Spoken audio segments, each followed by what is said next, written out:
Okay.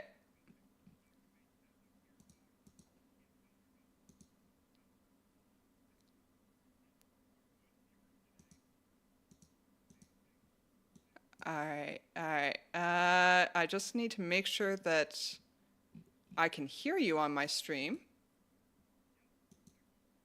Mm, that's not working. Try again. Psst. Okay. All right.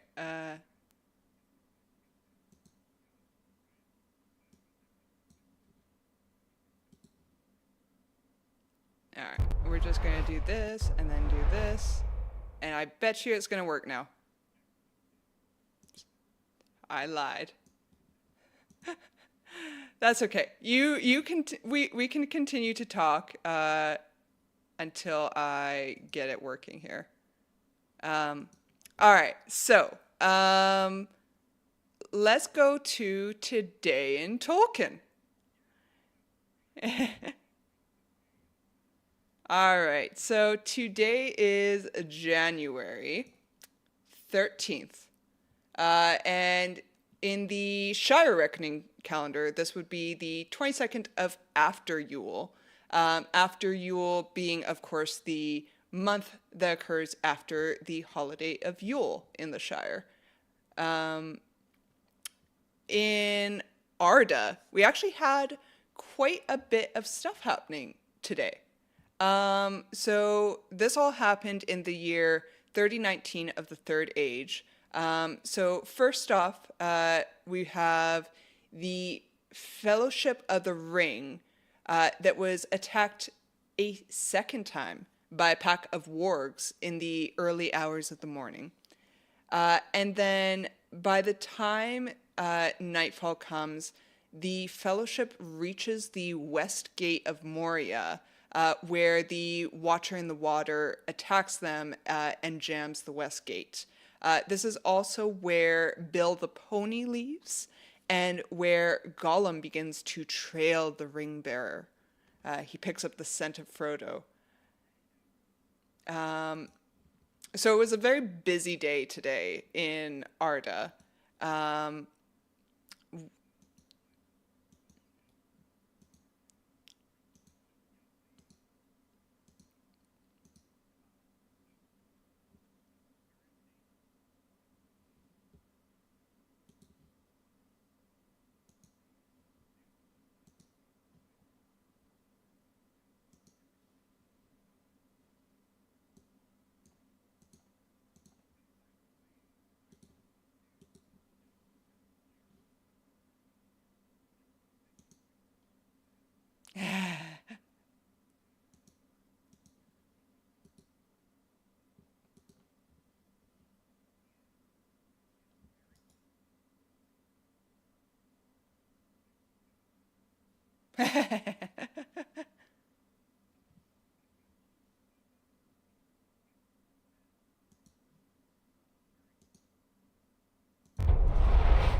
themselves are not necessarily a race.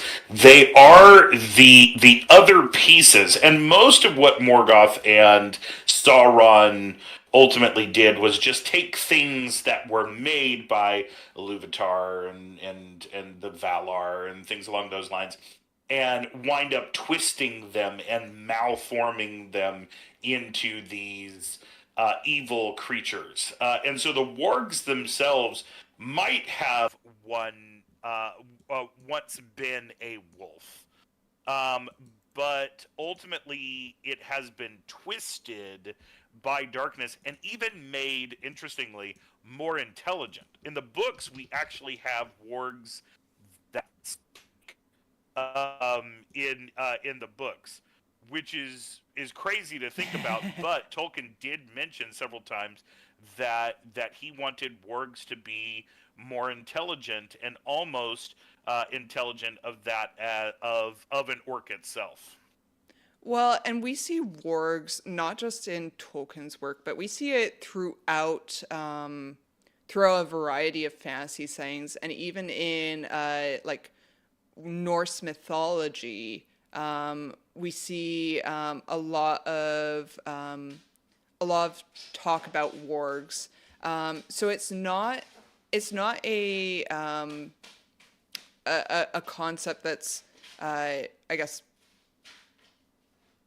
unique to Tolkien. Yeah. Wargs are there's a whole plot of wargs throughout various fantasy settings, and I really like the inclusion of wargs in Tolkien because they are basically the scary mount. Yeah. Like, don't get me wrong. When we have, the Black Riders, or when we have the Ring Rays come after Frodo, their horses are scary. Yeah. Yeah. That is scary.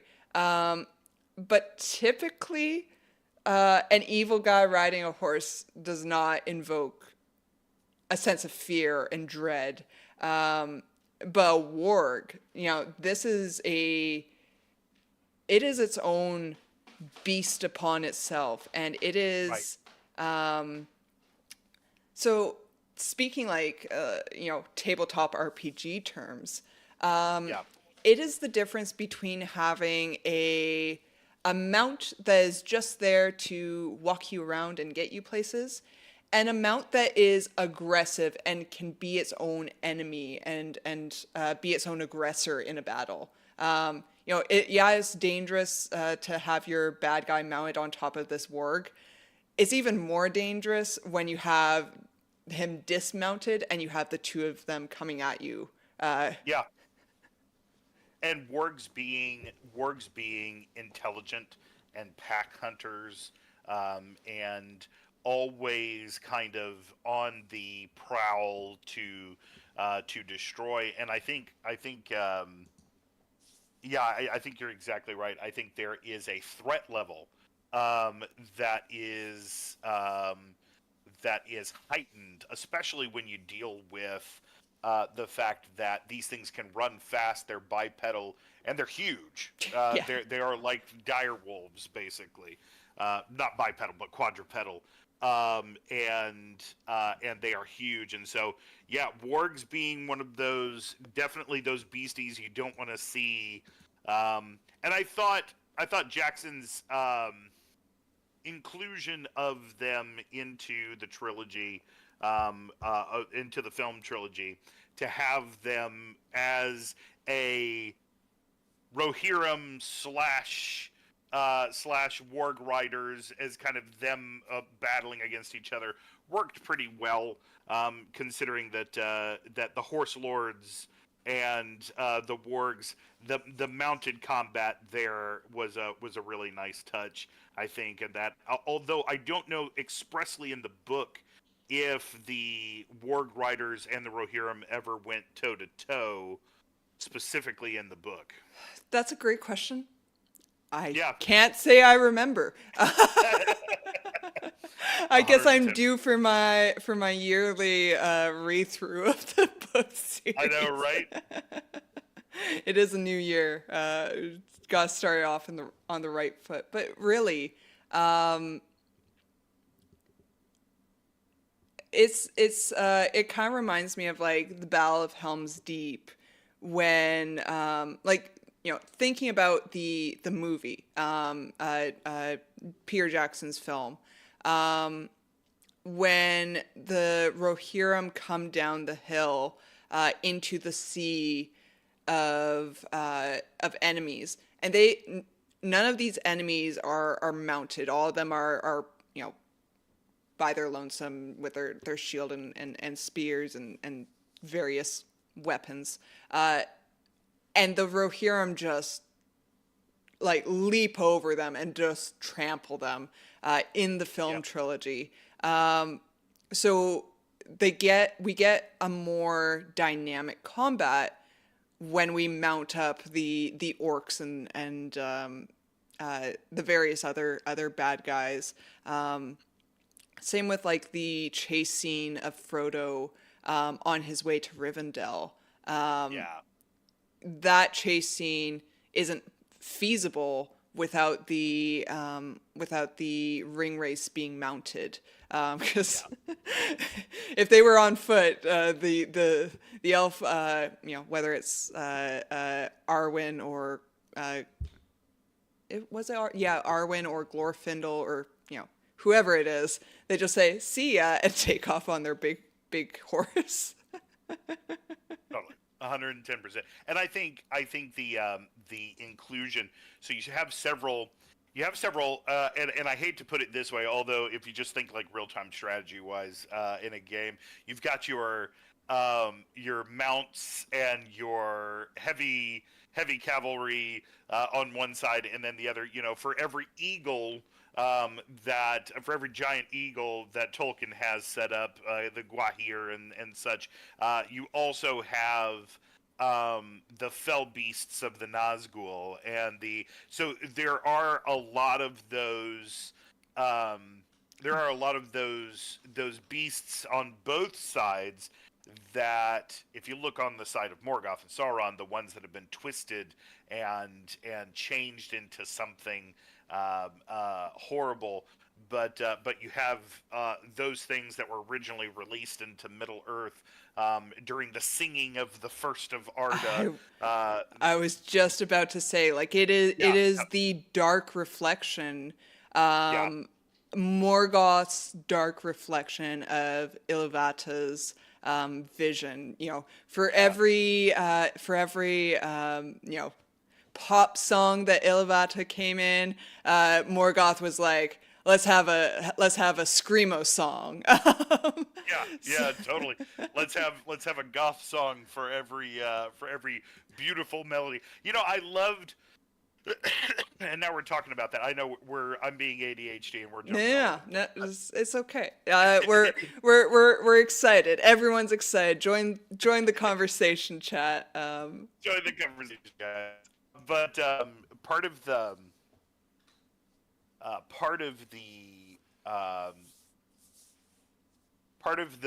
amazing, if you read the beginning of the Silmarillion, the fact that Eru begins the singing of the song through the Valar, and Melkor's strain of melody within that becomes counter to theirs, right? It is, like you said, the goth song, the screamo song that comes into the middle of it, and the rest of the Valar are like, he's ruining the song. Eru, what's the deal? He's twisting and malforming these things, and Eru's like, yeah, don't even worry about it. It's part of the song. Like Melkor's intention to destroy and twist all that was good and perfect about the world just turned into part of the song for Eru. He had already accounted for it. Mm-hmm. within the music, which I think is just a really cool, Tolkien's Catholic roots coming out there. I was just gonna say there's a lot of similarities between the Christianity faith and beliefs, obviously because of Tolkien's Catholic faith, in the work that he made and in the Silmarillion, in the story of creation, and I think that it's very it's a tale as old as time when it comes to a creation story. Everything was good until something went bad. Right. Someone decided good just wasn't good enough, or they didn't like things being perfect. They were the person who, in elementary school, if they saw someone line up their pencils, they would knock you off the decks. Exactly. The one who always has to cause a little bit of chaos. Yeah. but I think even in that, I think that yes, you do see a little of like Tolkien's faith shining through. But I think Tolkien himself would ultimately say um, that um, Tolkien himself would ultimately say that it is part, instead of it being part of faith, it's part of in fairy stories. He talks about this primordial soup of truth and reality that exists out there. That for every action there is an equal and opposite reaction. For every positive there is a negative. For every and he would talk about this. In every faith, you have the detractor, or the trickster, or the one who is trying to destroy that which has been built. It just exists within the fabric of mythology as a whole. Like Loki in Norse mythology, like Kali in Indian belief, and so I think there is a common thread that runs throughout that. Wherever there's goodness and peace and harmony, there's going to be people who want to destroy that. No, And absolutely.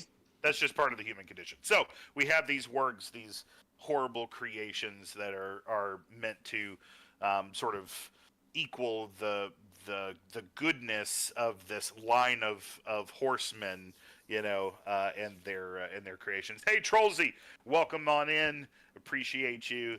Thanks for joining us today, and for our other viewers, thanks so much for jumping on. Phoenix and I are glad to have you guys. We had a couple technical difficulties up front, but I think we worked it out. Did we work it out? We're good. I have you on audio. I found out why it was giving me grief, and it was because at first I had it I hate the Discord streamer mode. Like, don't get me wrong, I get the point of it, but Yeah. it was telling me that I shouldn't capture my Discord stream, so I had to fix that, and then my Discord decided to reset what my audio output source was, so I had to fix that, and then it was all good. Now we're all good. But Sauron is moving against us today. It's almost as if a fell whip is at their backs Yeah. today. There's a Amazing. fell voice in the PC. Amazing. Okay. I'm trying to remember some of the other things you said. What happened today? Well, so today is basically when the Fellowship enters Moria. So this is the whole like, well, let's start off small. Okay. Bill the pony departs the Fellowship. Oh, Bill. And it's actually funny. So we don't get this in Peter Jackson's films, but we get this in the books. Yeah. What happens to Bill after he departs? And there's actually this lovely little, I think it's a fan fiction, the Adventures of Bill the Pony. And I just love the idea of, maybe one day I will run like a Humblewood-esque type one-shot or mini campaign where some players help build the pony, like animal players help build the pony on his way back to Bree from Moria, because that's a fair distance. Oh yeah. I wonder if we could do that. I'm always for doing stuff like that, but I wonder if we could do that as a couple of one shots, like an adventure, like a 2 or 3. Oh yeah. I would love to do that. Yeah, we just do like Humblewood-esque. Yeah. You play your animals. You play a talking badger, because there are talking badgers in Middle Earth. There are talking badgers in Middle Earth. Unlike Lewis's stuff, which is like, oh, here's a family of talking skunks and Santa Claus and Yeah. Bacchus, the god of wine and mirth.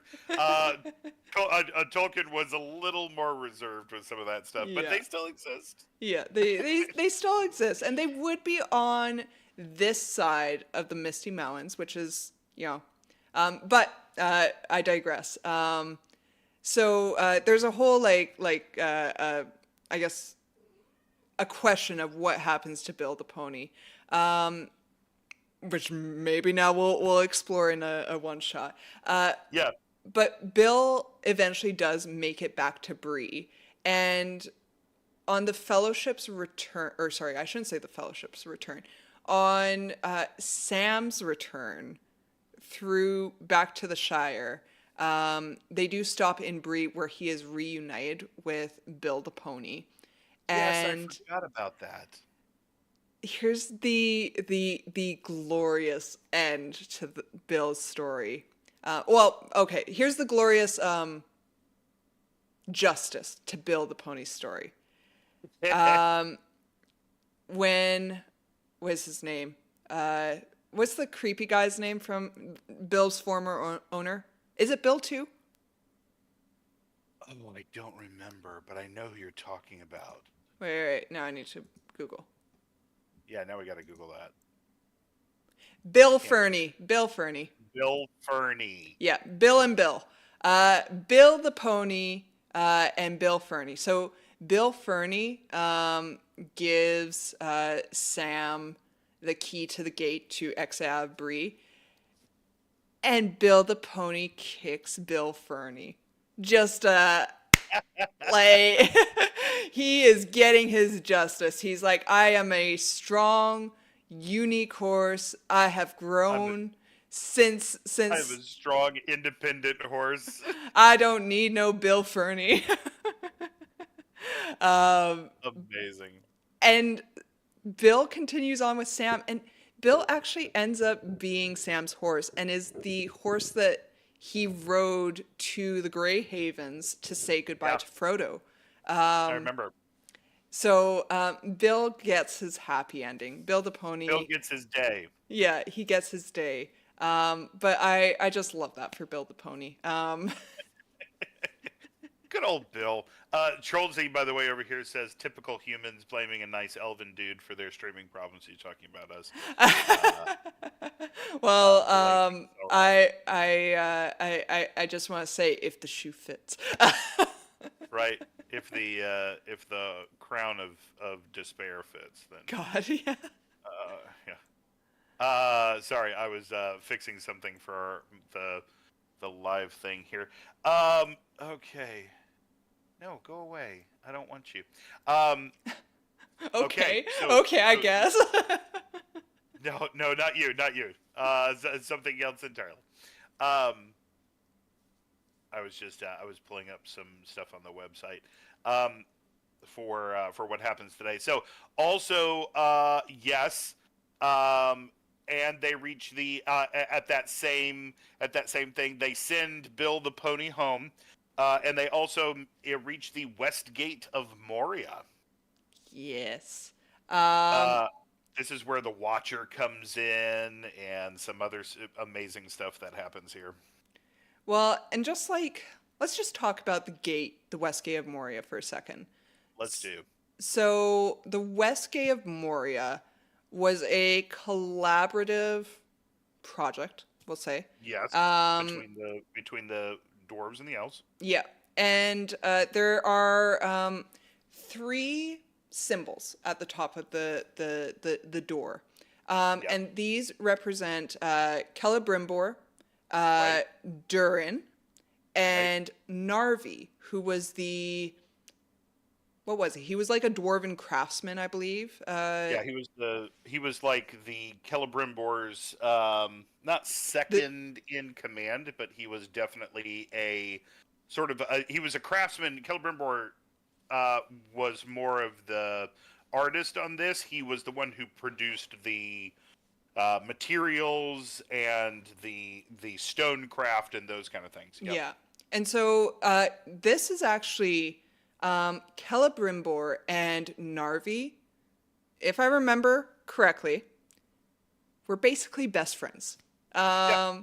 They were the unlikely pairing.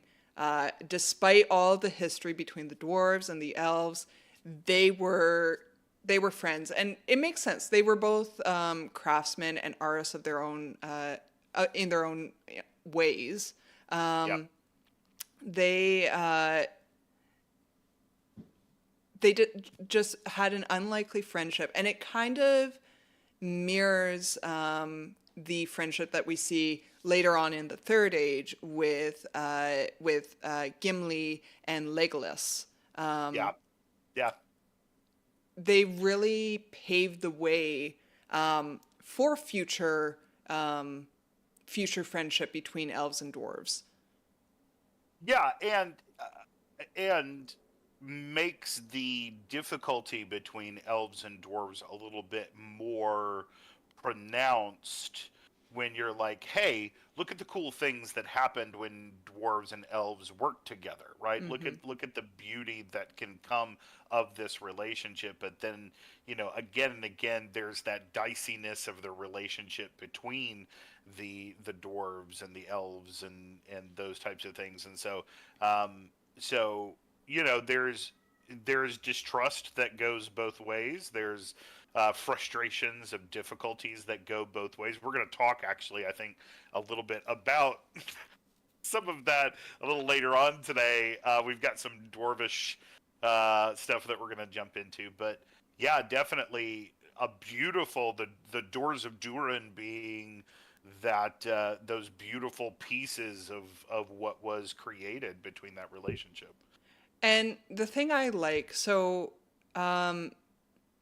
in Peter Jackson's films, we actually get to see those symbols of those three, Durin and Celebrimbor and Narvi, is actually represented on the doors, which I thought was a small Easter egg that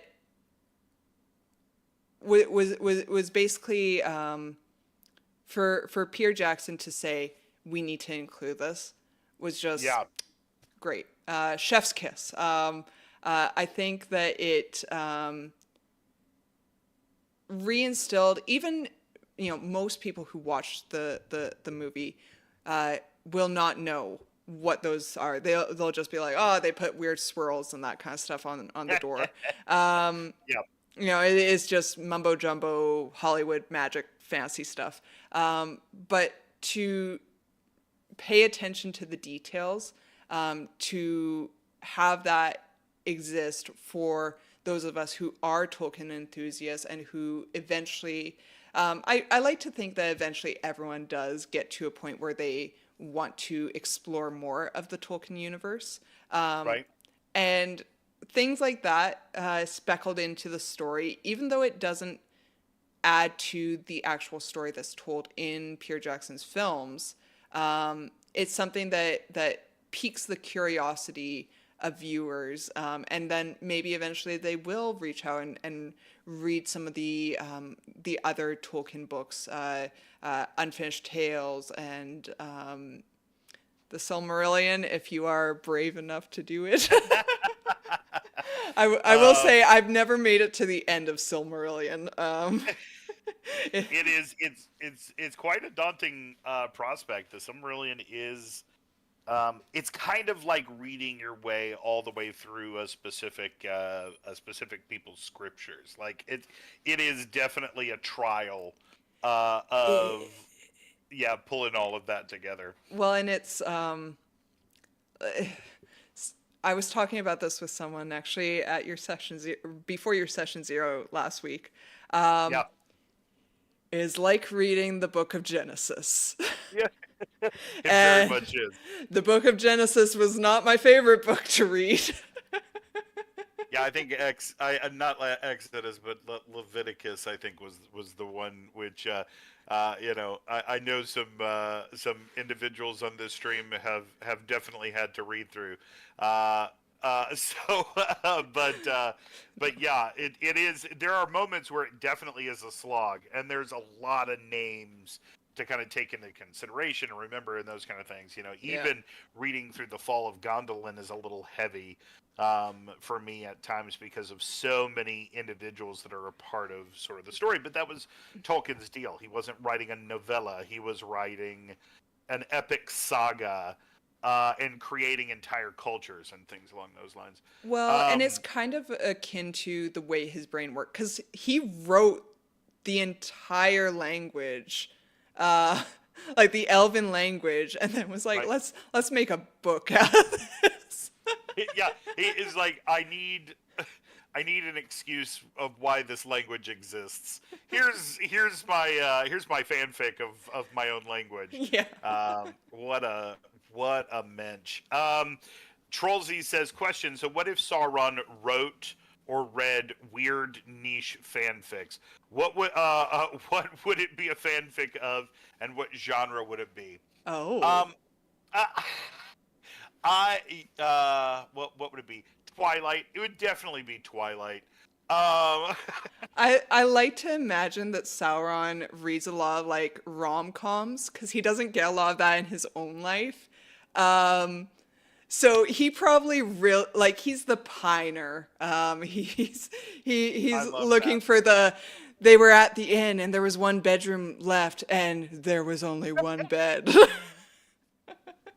I don't know. I'm sure you could find some really racy stuff in Sauron's room. I'm just saying. Yeah. He definitely has a goth thing going on, with that armor and all that. But anyway, we'll leave it to the imagination of what niche fanfics that Sauron would ultimately put on. But interesting question, Trollsy. Thanks for that. Yeah, no, I love, and I just have a picture of the Doors of Durin pulled up right now, and the West Gate in that area. I love also that it's friendship between elves and men, so that you have an elvish word that opens the door. I'm sure there are dwarves after that time that very much did not enjoy that experience. In my head, so here's the thing: when you have to speak an Elvish word to enter this dwarven kingdom, Yeah. I imagine some dwarves were too prideful. They were like, "No, I will not." And I imagine that it was kind of it was a power move, because in order for you to like it was kind of instigating change. Instigating change, set aside your pride and speak the elven word for friendship. And those that could do that were welcome in this kingdom because this kingdom was a friend to the Elvish kingdom. Yeah. This kingdom, they did not tolerate people who, would badmouth their comrades, at least in my opinion. I don't think that they would have tolerated that. I think they would have been like, you have a problem with our allies? Get out. Well, and definitely different groups of dwarves had different relationships with elves. Again, we're going to talk a little bit about that a little later on. But I think what you get there is you get that there are different groups and their level of trust. Like, let's just take Thorin's folk in the Blue Mountains, right? Mm-hmm. They were Thranduil didn't come to their aid when Smog basically rolled up into not Erebor. Is it Erebor? Yep, Erebor. Yeah, Erebor. Rolls up into Erebor and takes over the hood. They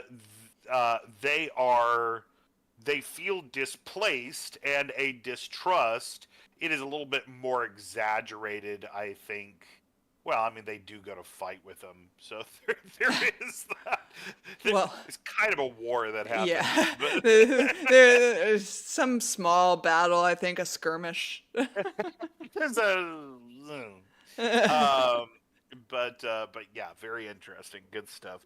And lastly, I see on my side, I'm looking. There was something else, and oh yes, Gollum begins to trail the ring bearer I on like this. to imagine. So we know that Gollum, Smeagol, whatever you want to Yep, call him, yep, was captured and tortured. Um, and then he, there was a I won't spoil anything because I know there might be a movie coming out eventually here. But there is a saga with Aragorn and Gandalf and that whole thing.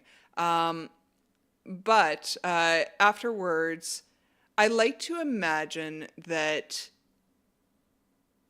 Gollum, because of Saruman working on controlling really where the Fellowship would pass through, yeah, I like to imagine that he tipped off Gollum that okay, yes, they're going to be passing through Moria, and that Gollum was lying in wait, waiting for them to enter Moria. Because I mean, Middle Earth's a large land, and Gollum was constantly seeking to get his ring back. Or the ring, I should say, not his ring, but he thought it was his, yeah, his and precious. I think Saruman, being as wise as he was, thought to be the wisest of his order, would know that, yeah, we can deal with Gollum. If he gets the ring back, we can get it back from him. Yeah, And I like to think that that was a plot of him uh, to set Gollum up to follow Frodo into Moria, because I don't think that Saruman thought that they would make it out the other side, no, but he probably thought that Gollum would be successful in getting back the ring at least. yeah, yeah. I think so. I think he intentionally set Gollum up. And here's the deal: if Gollum didn't make it out of there, then he could very easily. Saruman could have gotten into Khazad-dûm and probably gotten away with the ring without having. There were definitely still dangers, and he understood and knew the dangers. But if Gollum died there within the thing, what's that to him? Now the ring is within reach there in Moria somewhere, and so Well, and he had uh, his Uruk-hai. Uruks, yeah, down in the depths. Sorry, No, no, no, no, no, I'm gonna interrupt you. no, no. I Um, interrupted you. no, no, no, you're totally good. But yeah, had his Uruks down there. Yep. Uh, awesome. Catching up with some of the other stuff that's going on this week, that would be happening. We've got so interestingly that you look in here and it only takes them 3 days to get through all of Moria, because I'm looking at the 14th during the night and into the day in Moria, and then on the 15th it says that they reach the bridge of Khazad-dûm. Let's see here. Yeah, I guess they do. To be fair, Gandalf did pass through Khazad-dûm before. Right. So he might be more aware of the most direct routes. Same with Aragorn, actually. Like he had been in Moria, the mines of Moria, once before. Mm, So I think that working together, and knowing the dangers, especially Gandalf knowing the dangers that lurked yeah. in the mines of Moria, he probably, I don't think that he would have allowed them a long rest, an overnight kind of thing. I think that it would have been we keep moving. We take, Let's get the heck out of here. yeah, like we do not rest. I know you're tired. I know that you're exhausted, but uh, you will not thank me if the orcs catch up with us or worse things. Yeah. And I think that maybe even I like to imagine that because we know that there are nameless things Nameless things in the deep, yes. in the deep, things that creep and crawl and look and listen.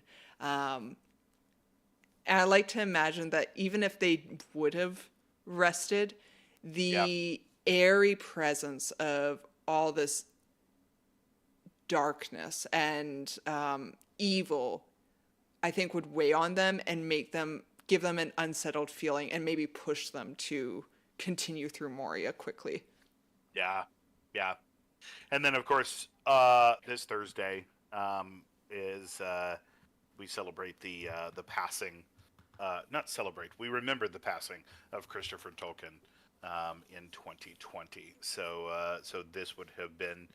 It says here on the thing, he sails into the west in Aw. 2020. Yeah. So yeah, fantastic. A great week, and in fact, is a wonderful week that next Monday, just as the fellowship will pass through, we will begin our trek in Moria in our live play D&D Lord of the Rings 5e session that is going to be streaming next Monday night at 7 p.m. Eastern Standard Time. So I'm so excited. I'm so excited. So you guys, we had our session 0 last Monday, and to say I was bouncy is an understatement. I was very excited. I love Lord of the Rings 5e. I think that it solves a lot of issues that I have encountered with D&D 5e, or maybe not issues, but maybe more gripes. Things that I'm like, oh, that's annoying. yeah, Some of the balance issues are really addressed in Lord of the Rings 5e. And you get to play in a lovely fantasy setting, probably one of the most iconic fantasy settings in today's day and age. And there's a cool DM, or lore master, I should say. Lore master. Our lore master is most wonderful. But we are go ahead, handsome. Handsome, charismatic, dexterous. Dexterous. That is not one that I would have put with my name, but okay, I'll take a it. constitutionist. There you go. I'm better. Us dwarves are wasted over long distances. Yeah. We're sprinters, natural sprinters. Amazing. Yeah, no, but I had a whole lot of fun with the group that we have, and excited to be able to learn all of their characters and push and grow at the boundaries of all of that.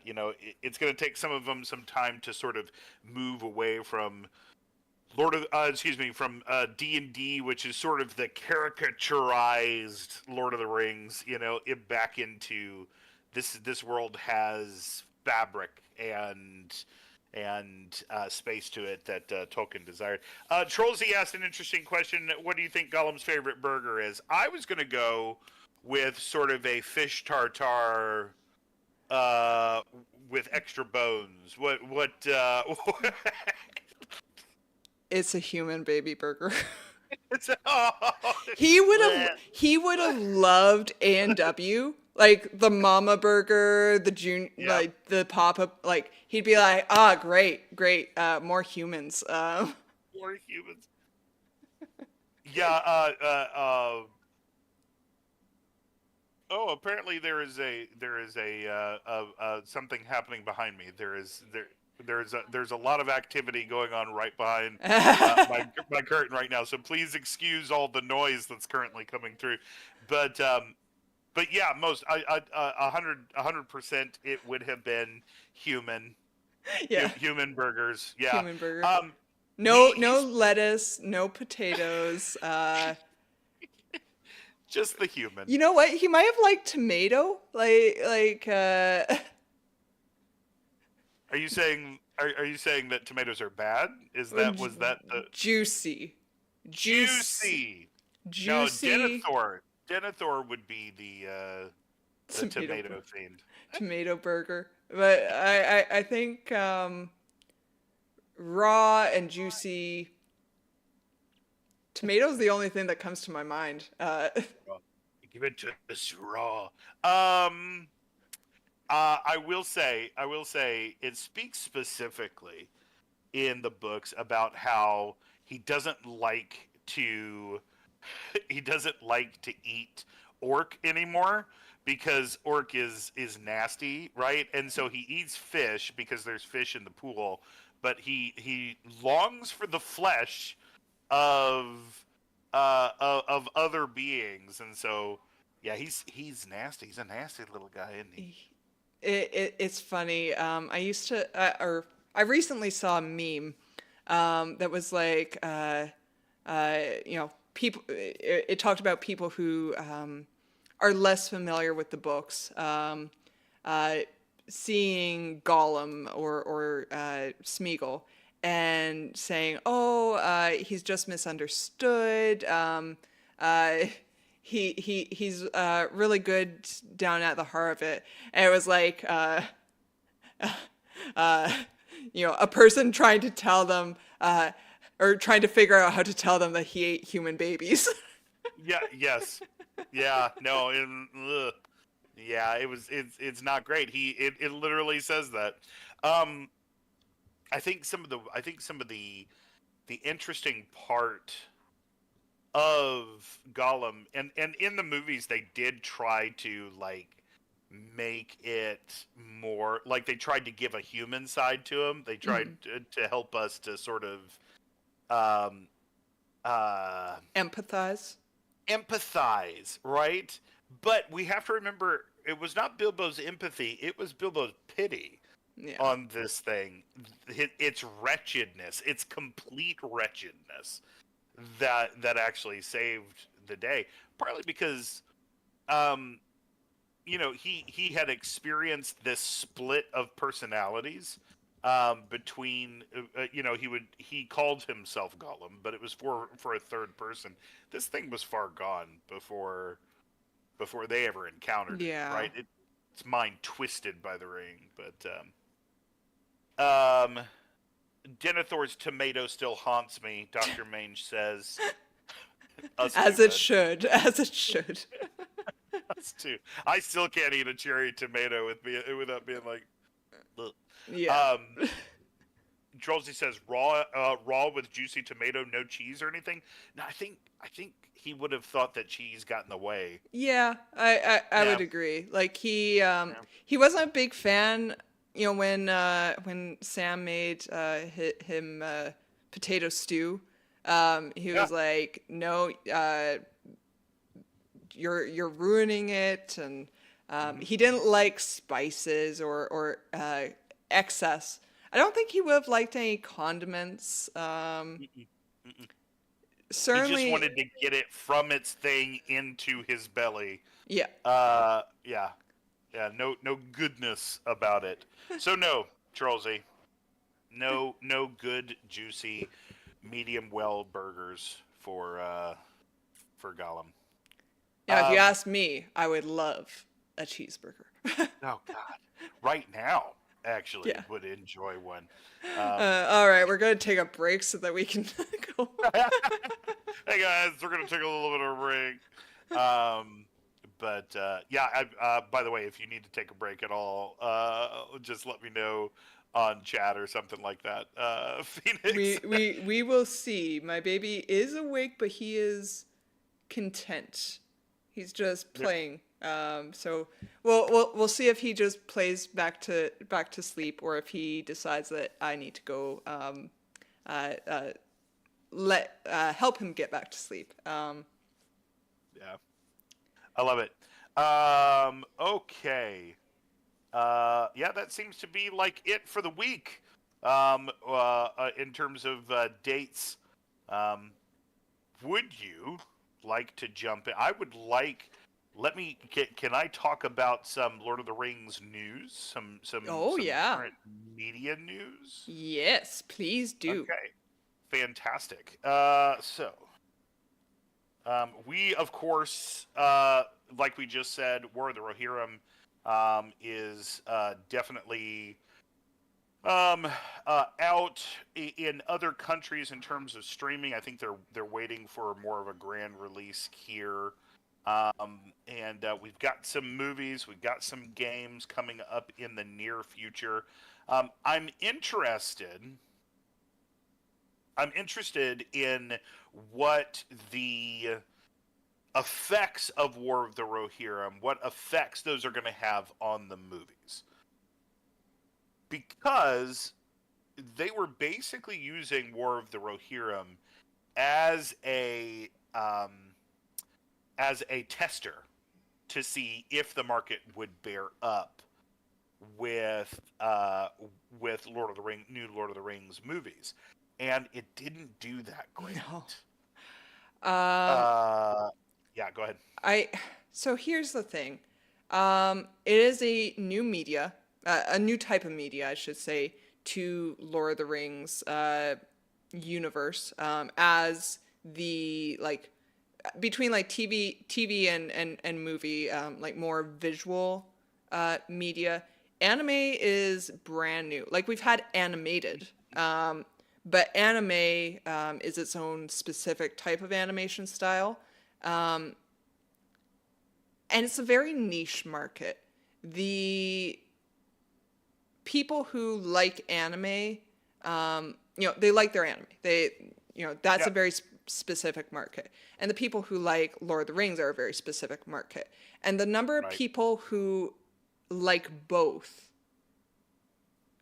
is questionable. I don't Yeah, actually know if there was much shared interest between the two. I think that at best, some Lord of the Rings people maybe took a chance on watching War of the Rohirrim, despite it being an anime movie. right. I'm actually quite sad that it didn't do very well, but I'm not Yeah, surprised. Apparently, they didn't actually do a full blown market campaign. no. Like the amount of money that they put into their marketing was pretty sad. Woefully dismal. Yes.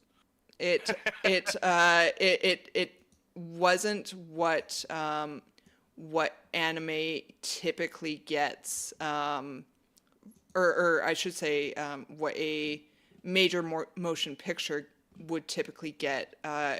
for a budget. Let me just bring up because I had a. So Oh, go ahead. yeah, no, that's good. So it opening weekend only banks 4.6 million, and the budget for it looks like it was set at 30 million. So that is not enough to create the kind of momentum um, that the kind of momentum that is needed in order to be able to sustain more movies of this type. So what we do get, which interestingly, we do get things like Demon Slayer, right? Yeah. Established anime franchise, which debuted in only 1,500 theaters and ended with about 50 million in the U.S. and 473 million worldwide. So anime is a platform is a sustainable platform to go to movies. The only difficulty is that it has to be established as an anime first. And so taking that chance on Lord of the Rings as anime um, was, it turned out, did not pay the bills on Yeah. this. Yeah. And here's the thing. So Demon Slayer is a really, really unprecedented movie franchise or anime franchise. Um, Yeah. it is it is gaining traction with people outside, like from outside of even people who would watch anime typically. I actually saw an article the other day that it's like oh, what do you call it? Something that turns the tides. A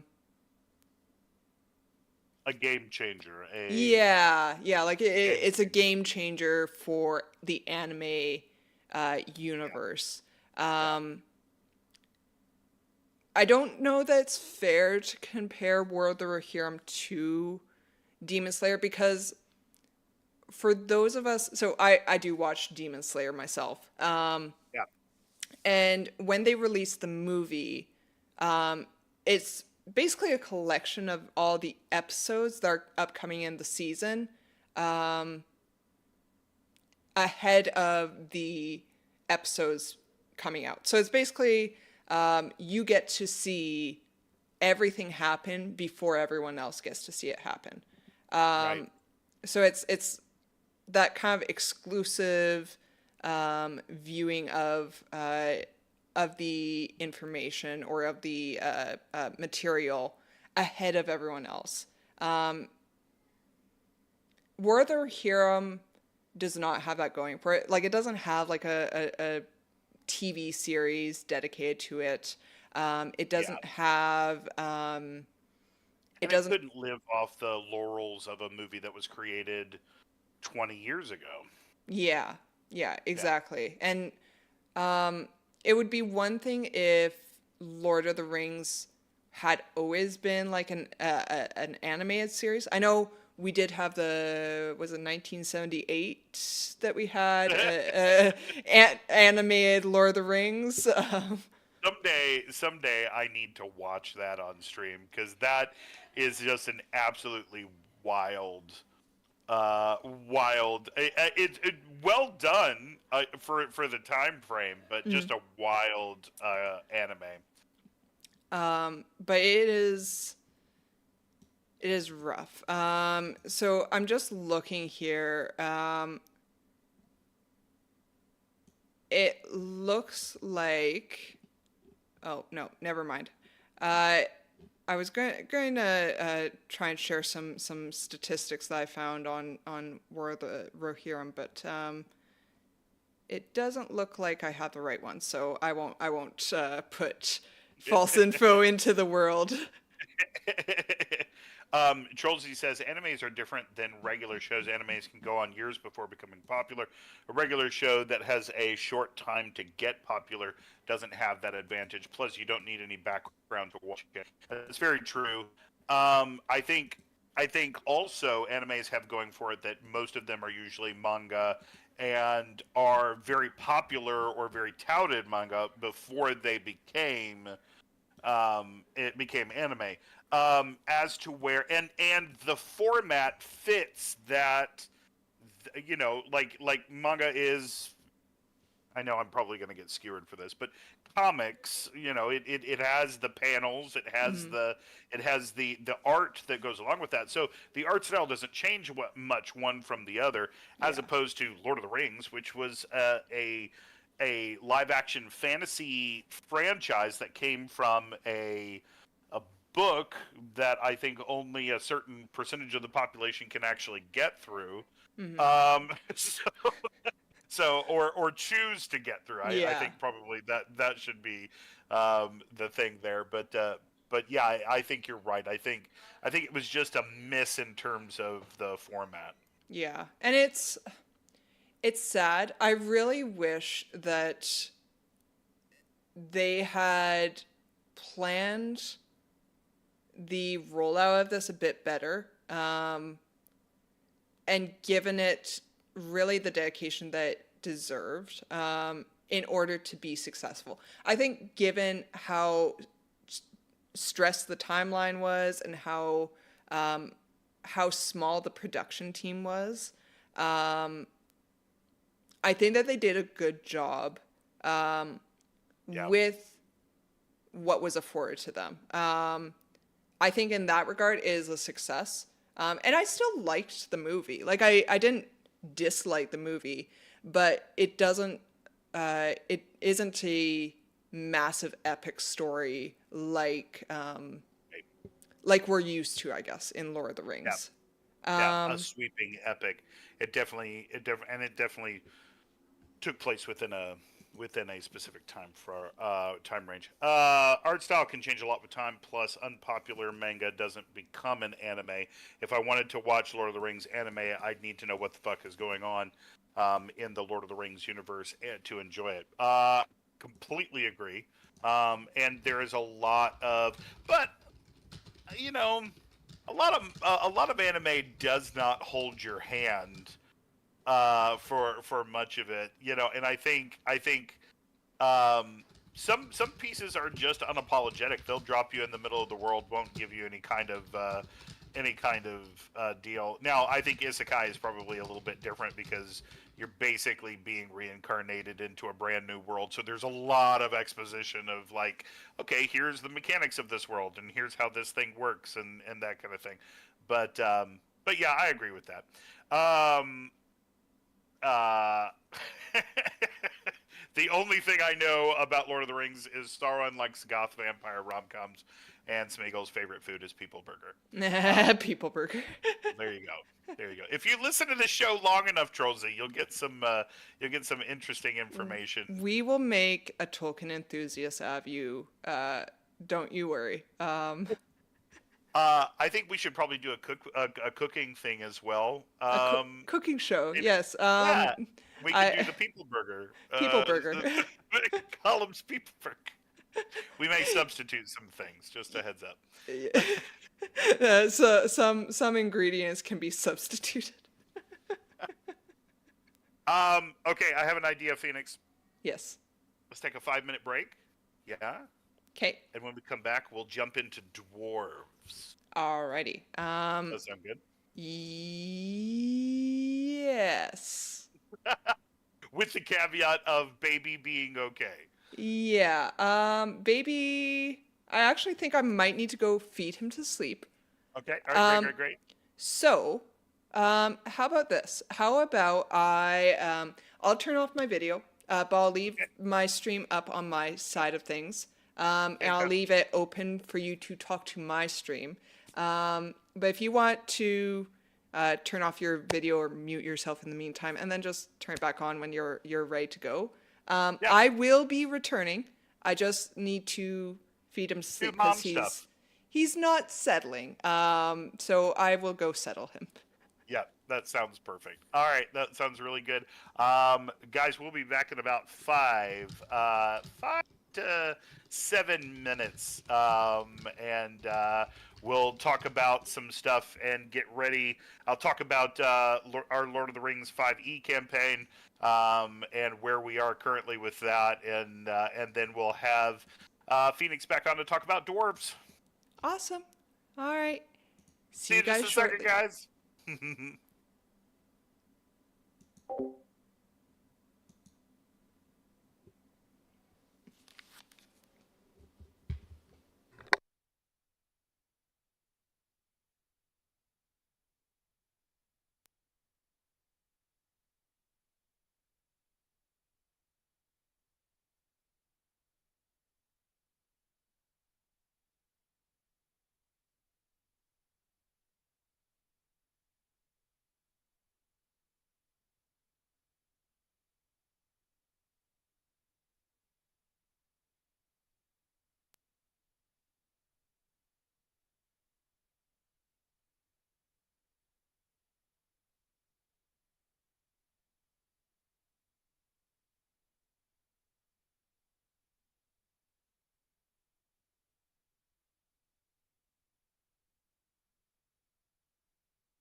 Hey guys, hey, welcome on both things here.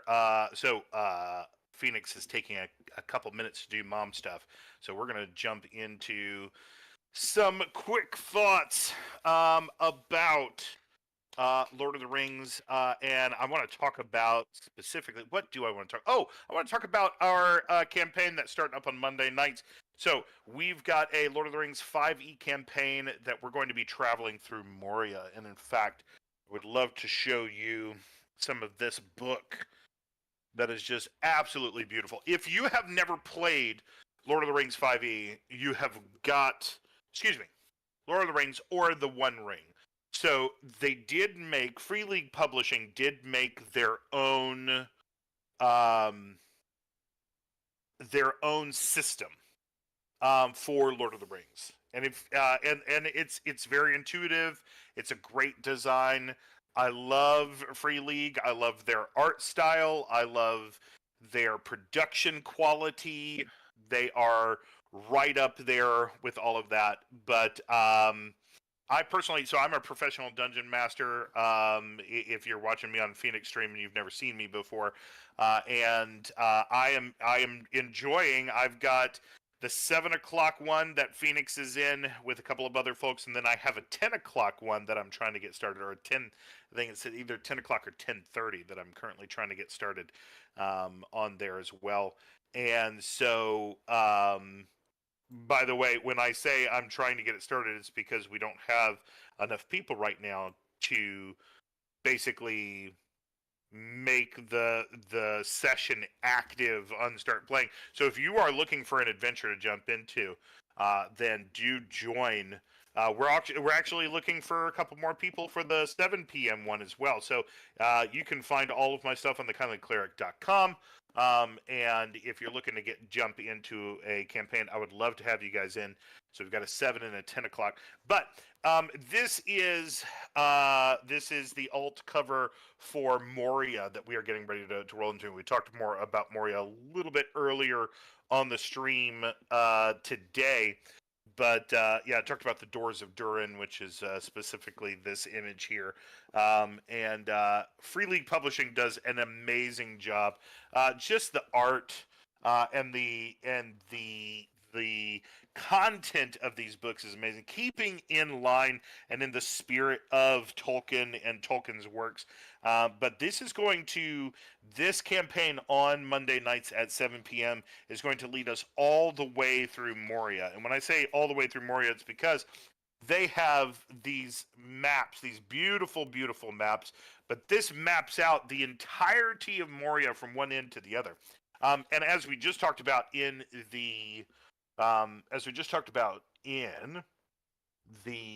conversation of today in Middle Earth, it took them 3 days to get through the whole of Moria, but that was with them speed running it. Because there are so many passageways and so many things to find inside of Moria. Now, why does it matter? What is the purpose of going into Moria? So now Moria was the ancient dwarven mine. Mithril came out of this mine. It was the great halls, the great kingdom of Moria, a vast underground kingdom that existed for the dwarves, and it didn't start that way. It started very small, and then they just kept digging and digging and moving into different areas down within under the mountain, and so you get Old Moria, which is the first part of it, which is near the Eastern Gate. You get the Old Moria, and then it moves into the Dwerodelf. Sorry, that's really hard to say. The Dwerodelf, and the upper levels, the road underneath. There's just so much. There's so much to look at, so much to do.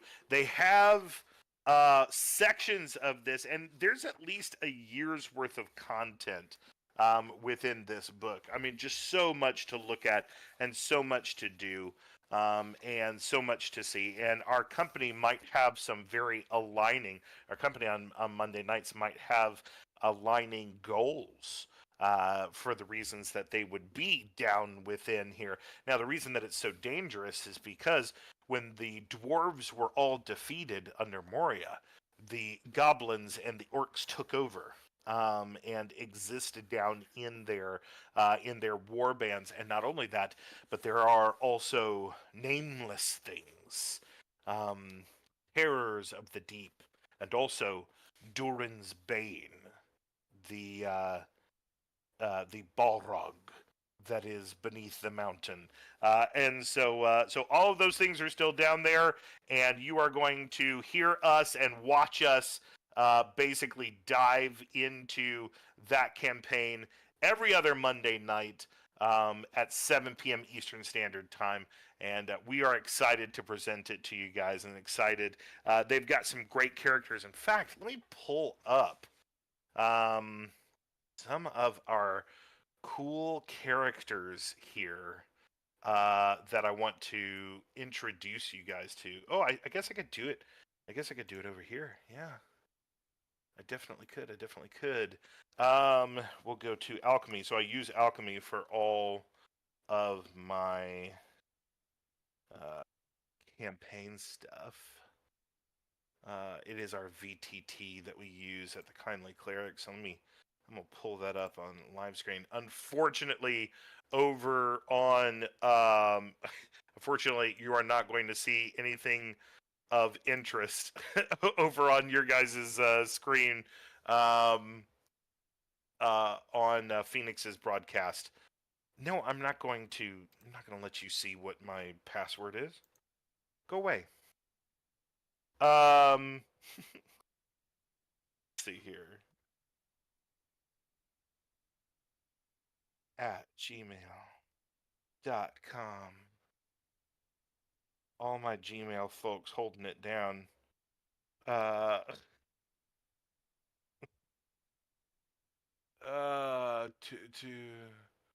oh my gosh, I've totally just blanked on all my passwords. Do you ever have that moment where your brain just doesn't work for a minute, like it just completely oh, I remember now. I have no knowledge of this place. Cool. Yep, save that up. All right, let's jump into. Oh, this is not right. This is the wrong one. Ah, shucks. Ah, it's okay. It's okay. We're okay. But I can bring up the Lord of the Rings one and tell you guys about our characters. There it is. In fact, maybe I can switch this over. Okay, we're gonna go to live screen, and I'm gonna try and switch this thing over so you guys can take a look at it. Hold on one second. Alchemy. There we go. Done. Beautiful. That was much easier than I thought. Yeah, so we've got some really cool characters that are going to be playing with us. So obviously we're out here by the door of Durin. You see the swaying trees. I love alchemy so much.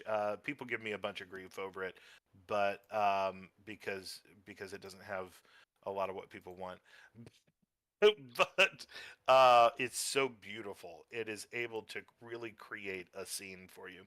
And I really hope that they actually start like releasing some more information or some more Lord of the Rings stuff on not Lord of the Rings, but not Lord of the Rings, but D&D stuff on here because they don't have all of the rules. It's fine though. All right, so coming up with our folks here, you have Naradis. Naradis. Sorry, we were trying to figure out how to say it in Elvish. And there you go.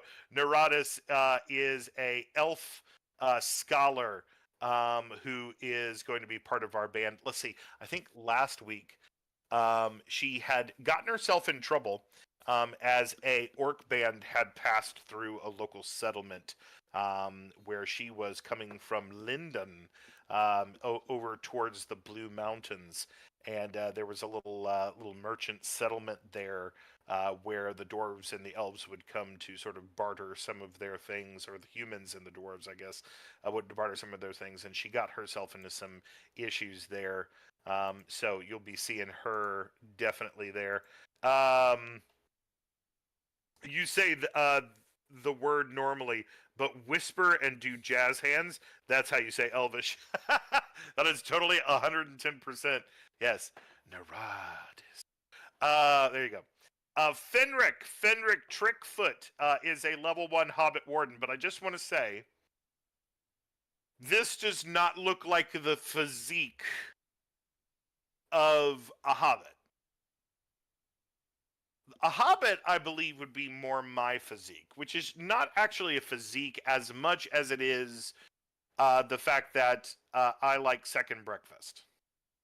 So this does not look like second breakfast. I mean, that guy's abs have abs.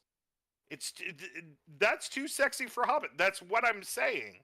Is it just looks a little too sexy for a Hobbit? It is also AI, and you can see that because the bowstring comes here and then appears over here. And how is he holding? What is he holding? It's so funny. I love AI art because AI art is one of those things where it's like the longer you stare at it, the worse it becomes. So, and I don't think you should ever see Hobbit nipple.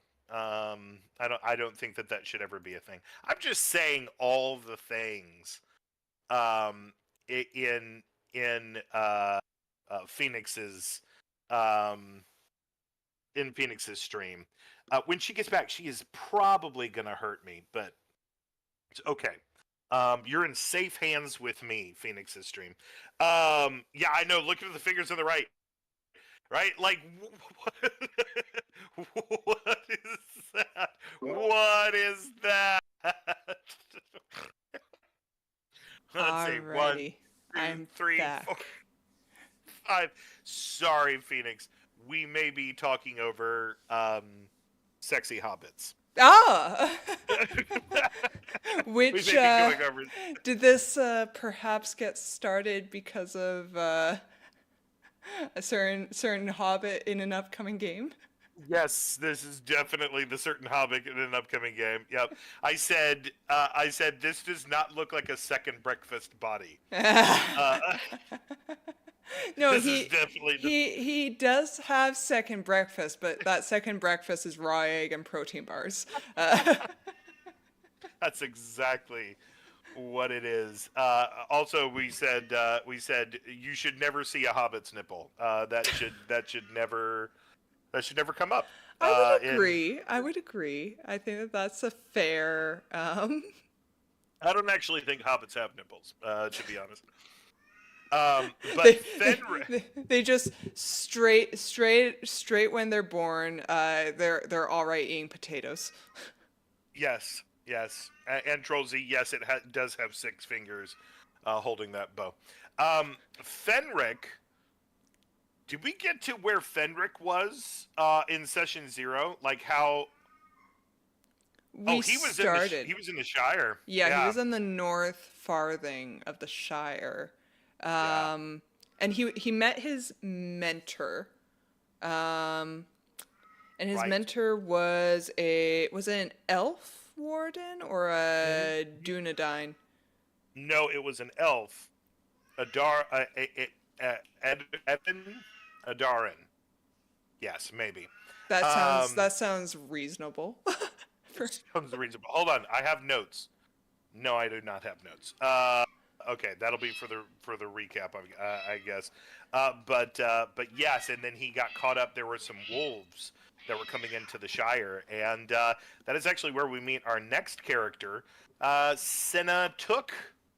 Senna being by the way, the Elvish word for small. Senna is also a hobbit, and this looks more realistic for a hobbit. Senna's picture does.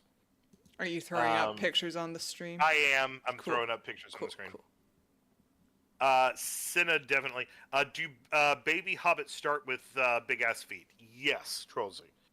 Hobbits' feet are always big, and they are always hairy. And They're always born breech. Yes. Feet first. Feet it's first. the hardest part. Yeah. But Cinna is actually. We didn't get to Cinna's story just yet. No, we didn't. But I'm excited. I'm excited to see it. And then Arden, daughter of Arryn, which is a very Lord of the Rings thing to say, is a ranger of the North. Chelsea says, "Oh God, giving birth to hobbits must be a nightmare." I'm pretty sure it is. That tracks. Dr. Mange says hobbits are only allowed to be cute or old. No sexy. In the words of the player who will be playing the sexy hobbit, that's unjust to hobbits. That's unjust to hobbit kind. I will say, Belladonna took, and I have a type though. I really do have a type. Wait, are you saying you're crushing on Belladonna took? I both Rosie Cotton and Belladonna took. Those are my type of people. Like this. Those are the young. Those are the fair maidens that I would enjoy hanging around. As a young girl, I did have a crush on Frodo. Because here's the thing. When you're a young girl, like those like really feminine, smooth face, dainty features are very attractive. Legolas was also a crush of mine. Legolas was everybody's crush. Legolas was the himbo that all of us desired to either be, hang out with, or wed. As I got older, my taste changed. Oh. Sam became very, very, very appealing to me as a young adult. Young adult. Not that I'm a very old adult, but I'm a little older than I was. I don't know how all of you have said all of this when Gandaddy is just standing right Gandaddy. there. Don't call him Gandaddy.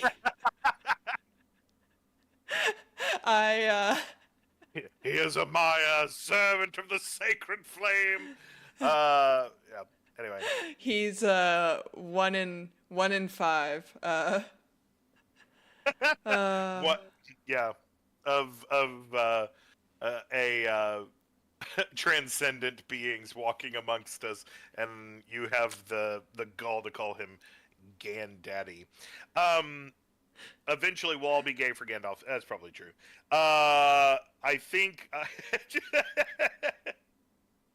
Dadolf is what you mean. Okay, so we have Arden, daughter of Arryn, and she is one of the rangers from the north, a daughter of the Dunedain. Since they're in Cardolan. Is Cardolan where the Shire is in, or is that Arthedain? Arthedain.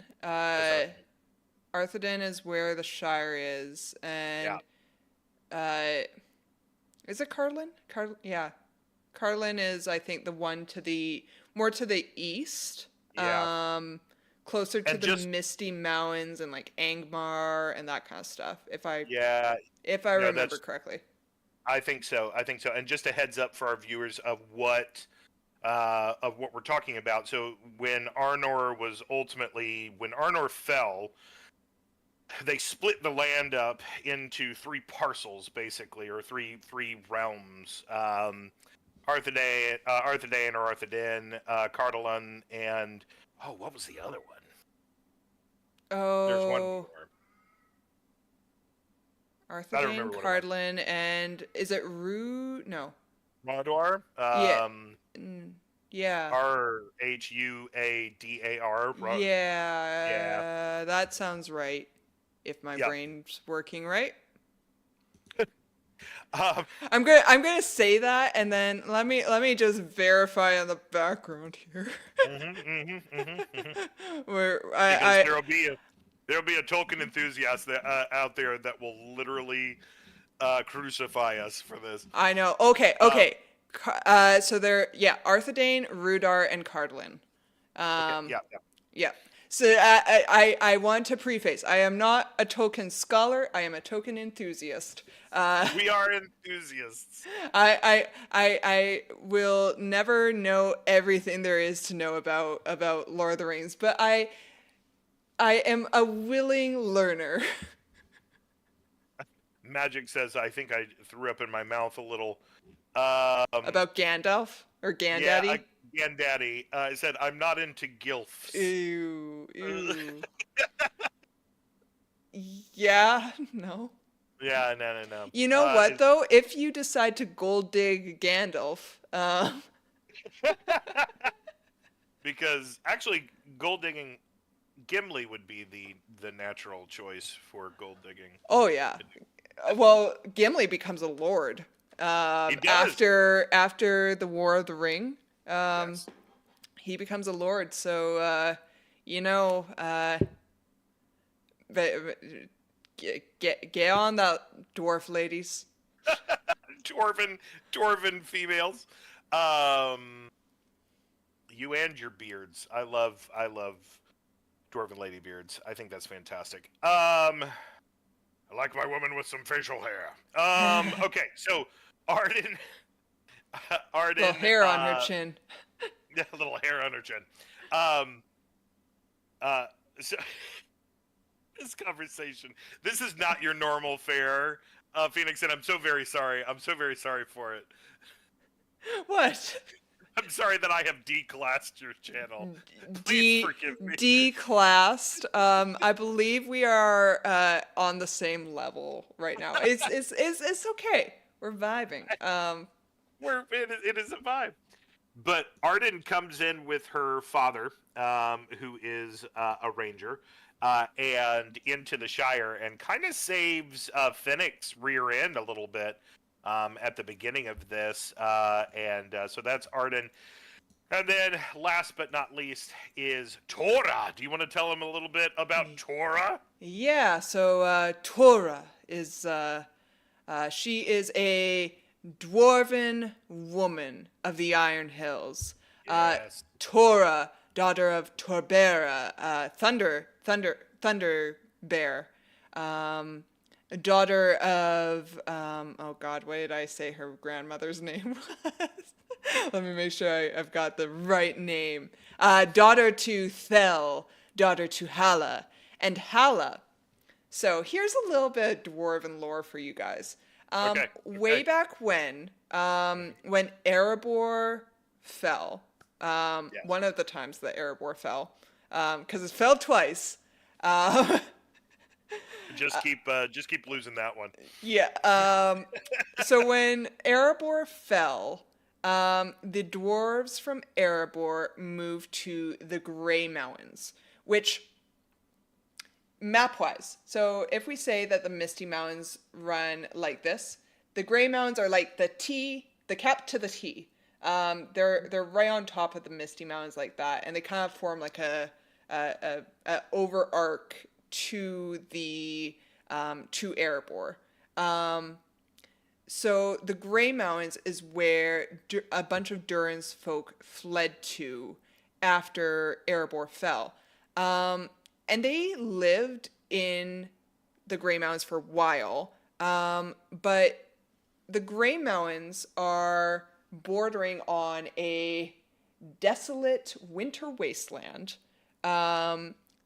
known as, is it Forodwaith? Forodwaith, yes, yep. And there's a lot of dragons there.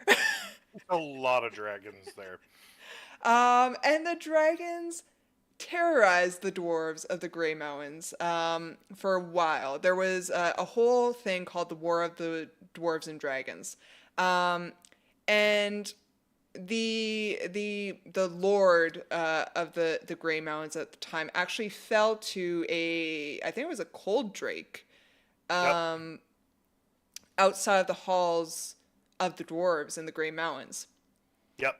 So I'm showing them. I've got a map up right now, an interactive map. So an arid Mithrim up here near the Grey Mountains, named after, of course, the precious material that was found within the Grey Mountains, Mithril, near Gundabad, which, if you remember from time of the War of the Rings, Gundabad was where some of the orcs came out of. It was a stronghold of evil. Yes, in the northern wastes near Forward Wave, the Grey Mountains here. Yes, this desolate area that is here up to between the what's considered the northern wastes and the arid Mithrim was a place of all kinds of wonderful horrors up here that that the dwarves were beset by. Anyway, go ahead. Sorry. Yeah, no. So, besieged by a bunch of dragons, eventually the two sons of the lord at the time who fell to this dragon decided that they needed to move on. So one son, I think it's Thror. Okay. I think that's his name. Yeah. I think it's Thror. That is Thorin's great grandfather. Yeah, that sounds like enough greats. So he ended up leading half of the Durin's folk back to Erebor. Right. But his brother Gror led another portion of Durin's folk down to the Iron Hills. Now, the Iron Hills was where they got, of course, iron to make a bunch of crafts. It was like what do you call it? A mine? Yeah. Yeah. Yeah. It was like a mine. And Gror led a bunch of these people down to this area to establish a proper dwarf empire, basically. Yeah. No. Totally. And so in this Lord of the Rings campaign, my character's great grandmother Hala was a young girl when Gror led her and her parents from the Grey Mountains back to the Iron Hills, and they have been living in the Iron Hills since. And so I took some embellishments because here's a little piece of information for you guys. There's only one dwarven woman mentioned in Tolkien's works. That's true. One out of the entire history of dwarves. And her name was Dis. And Dis was the sister to Thorin Oakenshield, the Thorin Oakenshield, and the mother to Fili and Kili. And that's really the only reason we know anything about her, or that we have a dwarven woman at all, is because of who her sons are and who her brother is. Yeah. So there's not a lot of dwarven women to draw inspiration from No. in Tolkien's works. However, there is some Tolkien-inspired media that does have dwarf women. And I am referring, of course, to Rings of Power. No, how dare you mention Rings of Power?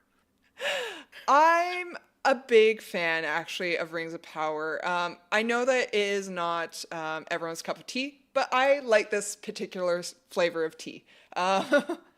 And there is a lovely dwarven woman in this series called Disa.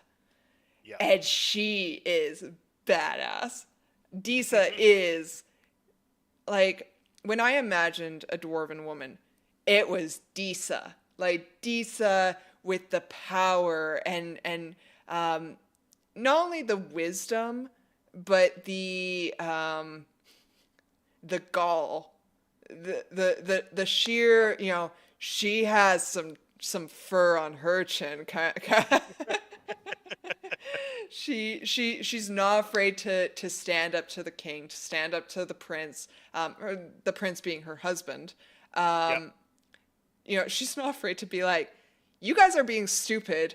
Work this out because you guys are making everyone else suffer, and that's not very mature of you. She puts them in their place, and it is awesome. So with this character, with Tora, Disa in Rings of Power has two children, Gamli and I forget what the girl's name is. I think it's like Gertha or something like that. Gerda. I almost had it. Gerda. We do know in Tolkien's work that Durin the Fourth had a son named Durin the Fifth. So in my timeline, I embellished a little bit and I said, yeah, they had three children: Gamli, Gerda, and Durin the Fifth. But Gerda. So this is where I stray from Tolkien's work a bit, to make my own story, because I had do that with an RPG, right? Yeah. A TTRPG. Yeah, I make the story fit what I have for a vision. So through Disa's daughter Gerda, begins something that I'm calling the Descendants of Disa. Where every daughter bears a single daughter with amber eyes and black hair that continues on with the spear of Disa. So through this comes my character, born in 2880 of the Third Age, Tora, and she is a captain, which is a kind of a paladin-esque kind of calling. Yes. And she is seeking to get out in the world, to look upon the halls where Disa reigned as queen for a time. Yes. And we will see what she decides to do, what comes upon her looking on the halls of her forefathers and foremothers. But We shall see if she falls to Durin's bane. Yes. As her great grandfather. Yeah. Yeah. There's a lot of really great stuff to be able to pull on. But I'm really excited to play it out. I'm actually surprised I'm the only dwarf in this Moria campaign. I thought everyone would be dwarves.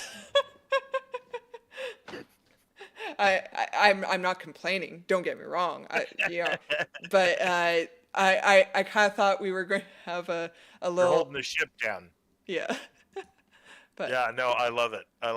It's going to be a lot of fun, and I'm super excited about seeing Tora's character grow and those types of things. But that being said, of that amazing history of the dwarves, let's talk about. I want to talk about the tiny elephant in the room. Yes, the minuscule, really. Some might even say petty. The petty. The petty elephant in the room. All right, so give us the background on this, and I'll throw up some maps. Okay, so All right. let's start off way back. We're gonna start off to give you guys a little bit of an idea. So way back when was it? Oh God, what is the name of the Valar that was? Was it? It wasn't. Aule. Yeah, Aule. Aule. Yeah. So Aule, of course, decided to create dwarves, and Ilvata breathed life into them. But he said, basically, they're not going to wake before my firstborn, before my chosen, which were the elves. So the elves woke first in Arda. Yes. Aule, basically, I always. By the way, I always love this story. Can I yeah, just interject yeah, here? yeah, yeah, yeah, yeah. Go ahead. So this is one of my favorite stories. So Al is like, oh, that's cool. Luvatar's making those dwarves. I mean, making those elves and men, and that looks really cool. I'm just gonna come over here with my rocks and put these together and try to make them into people.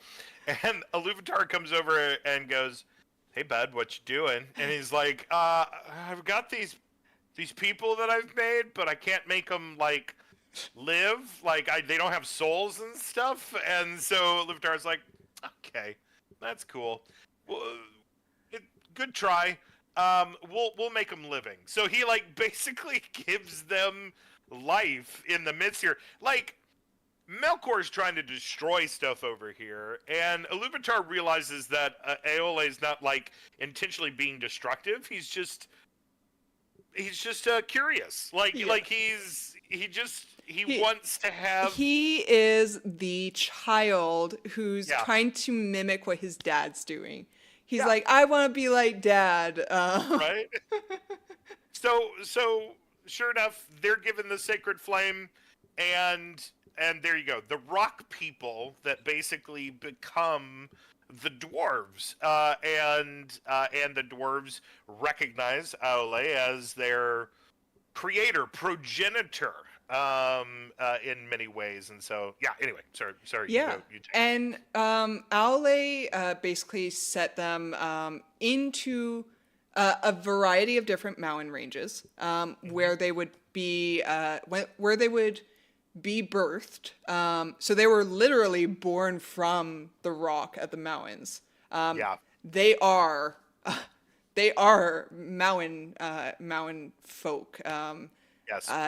In the very literal sense. So what happened was he buried, I keep saying buried. I'm going to go with buried. He buried 2 in the Blue Mountains over in the west. He buried 4 more in the mountains of the east, way out by like Ruin. The Iron Hills is out that way, and then past the Sea of Rune, there's some mountains out there too. Yeah. One single dwarf he buried at a mountain that came to be known as Gundabad.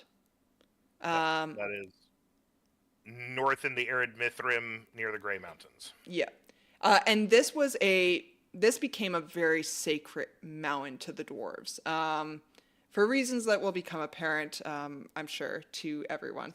But this dwarf that was born was Durin. His name was Durin, and he came to be known as Durin the Deathless. During the First, during the Deathless, during the Star Crown. Yep. Yeah. And Durin came down from Gundabad and eventually found Khazad Dûm. But it's important to note we have all these dwarves everywhere. So Durin was the father of Durin's folk, and each one of these fathers, there were 7 fathers of the dwarves, became head of their own kind of clan of dwarves. They all had various differences between them, but they were their own distinct peoples. Now, every once in a while, there were maybe more like troubled or picked on dwarves that were born to each of these 7 clans that wasn't didn't play well with others or cause trouble with the others, Yep. and they were exiled. Um, Yep. and these exiles all start to intermingle, create their own like people. But these dwarves, they were usually smaller and frailer, and less sociable than other Mm-hmm. dwarves because of their exile. And these dwarves came to be known as the petty dwarves. The petty dwarves were like this small, feeble, antisocial race of dwarves. And they actually were the first ones to live in Beleriand.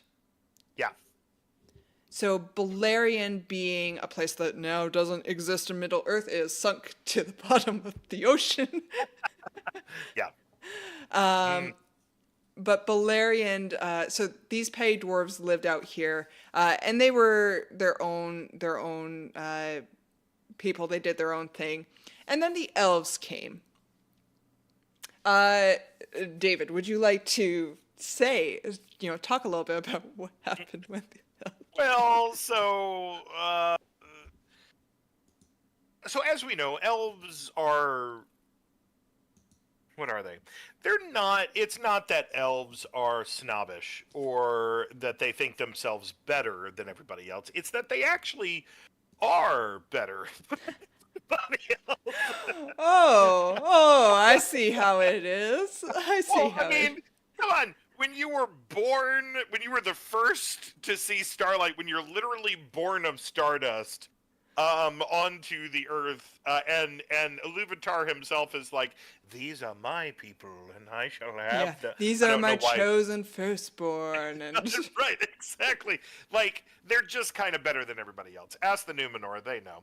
Anyway, so so the reality is that the elves come over and they're like, "Oh, Middle Earth, there's lots of weird things for me to hunt and kill and eat here in Middle Earth. There are um there are things that we can chase for sport. Oh, look at these little things. These little things are fun. Let's chase them and hunt them for sport." So they may or may not have used the petty dwarves. What do they call them? Hold on. There is a name for them. The petty dwarves presumably several clans. Describe the dwarves exiled. Um, the oh shoot. The Sindar, not acquainted with the dwarves yet, thought that the petty dwarves were animals and hunted them. Not until the dwarves of Belagas and Nagrad established contact with the Sindar, they realized that the animals were, and named them I believe, here's how you would say this, the Nogith Nibbin, the petty dwarves. So Finrod just comes over and basically starts hunting these guys, and like the other dwarves are like, "Hold on, time out. These guys are sentient, and yes, they are jerks, and they don't talk to you, and that's because they're kind of xenophobic of you, but they are alive, and they kind of do have souls, so you might not want to hunt them." well, and here's the thing. So Finrod decided, oh, I'm going to like use you guys as like hired help.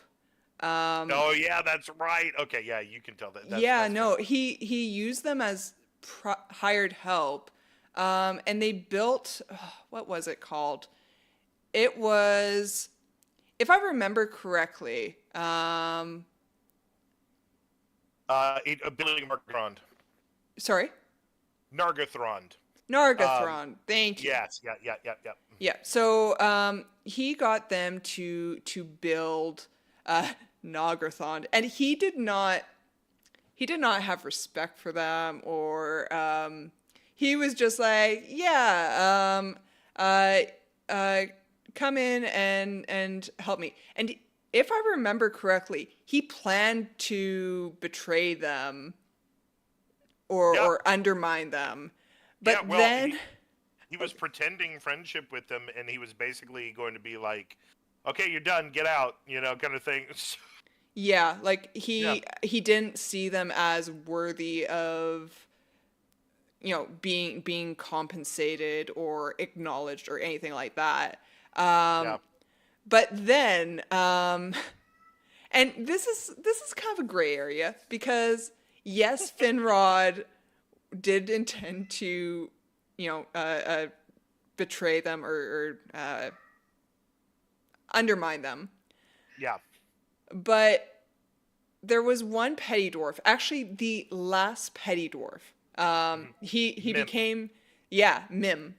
Yep. And he was kind of vicious. Yeah. He was very He was going to vicious. straight up murk him. Yep. And he tried to murder Finrod in his sleep. And then of course the elves were like, "Get out of here." Yep. But not the elves, the petty dwarves, because of their isolation, because they didn't play well with others, just started to continue to die out from lack of socialization, lack of being able to. And the wars of Beleriand had basically had greatly reduced their number. Yeah. So there was only a few of them left, honestly. Yeah. And so in the end, if I remember correctly, there were it was Mim and his two sons. One got killed by an orc. Yep. The second one, I want to say an elf killed the second one, but I don't quite remember. Well, let's see here. We got Ibn, who was one of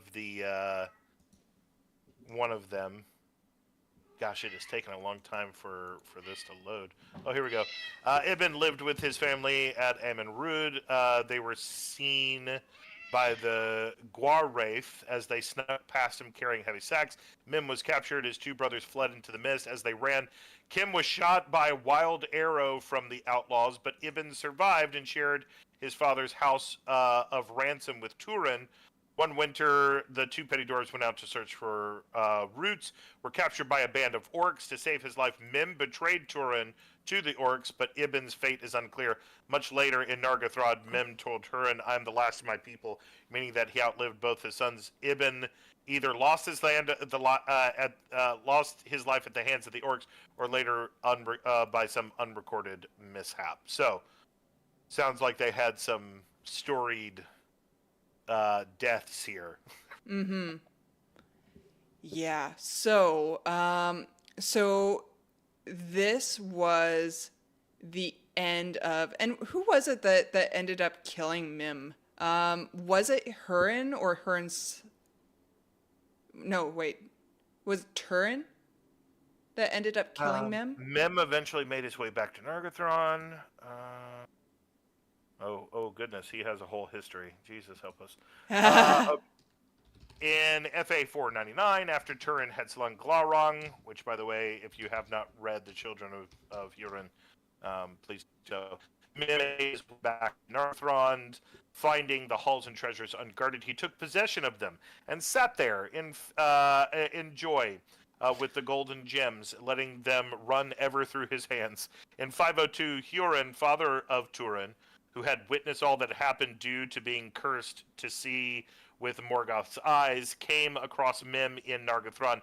Hurin slew Mim, but with his dying breath, Mim cursed the treasure of Nargothrond, and Hurin then carried the treasure to Doriath, which did not end well. No. None of that story ended well. A lot of the stuff in the First Age did not end well. Not well at all. But if I remember, like Hurin was he the son to Turin. Turin? Turinbar. Yep. Yeah. So yeah, No, excuse me. Turin was the father of Turin. My bad. Oh, gotcha. I keep getting those two confused. Me too. Her and Turin. I appreciate the rhymey naming scheme for related folks, but it gets confusing. Yeah, and there is as you get farther along in the histories of some of these, you definitely like Arvidui, Arthidane. I mean, not Arthidane, but Arvidui, Honor, Armalath. Just all of the Dunedain names. Angmar, Angband. Yeah, and they, Tolkien uses linguistic, things that are used. Yeah. He liked his linguistic devices. He did. But then we have stuff like Treebeard or the Hills of Scary, where it's like, that was the best you could do. I think that he probably just let his kids name some of those things, where it was like, what should I name this? Treebeard. Okay. Awesome. I'm too tired to argue. Yep, that'll work. There is a piece of it, and I love Tolkien for doing this, but there is a piece of it where it's like, where he mentions that some of the names that appear very English, common English, in the story are basically too difficult to write in the person's own tongue, or would just be complete gibberish to us, and so he kind of changes the name, like the fact that Pippin, Merry, Sam, Frodo, that's not their names. Yeah. That is an English equivalent to what their names actually were in the book, or what their names actually were that were then written in the Red Book. And so I've always been interested in that. Like, Treebeard's name was probably, whatever it was, or the Hills of Scary were probably something else. And so Treebeard, because we do know that like the language of the Ents is elaborate. That it takes a long time to say things, because anything worth saying should take a long time to say it. Take a long time to say it. But it's always interesting to me, the various nuances or discrepancies, maybe even, between like something so elaborate as like Khazad Dûm to Treebeard. Yeah. Khazad Dûm, and then Thranduil. I don't know if anybody's watched Dimension 20. Watched Fantasy High, but every time that Brennan Lee Mulligan will do like elven stuff, like there's a specific elven land that they go to in Fantasy High, where because they're all high school students, like they'll go over there and they'll be like, so what is your quest? Well, currently we're in high school, and it'll be like, High Shul. They're trying to pronounce in Elvish, like clearly English, Saxon, and they're like, "Come on, you can say school. Come on." And so it's always a kick. That's actually hilarious. I can't say that I've watched Dimension 20 or what's the other really popular one? Critical Role. Critical Role. Yes. Yeah.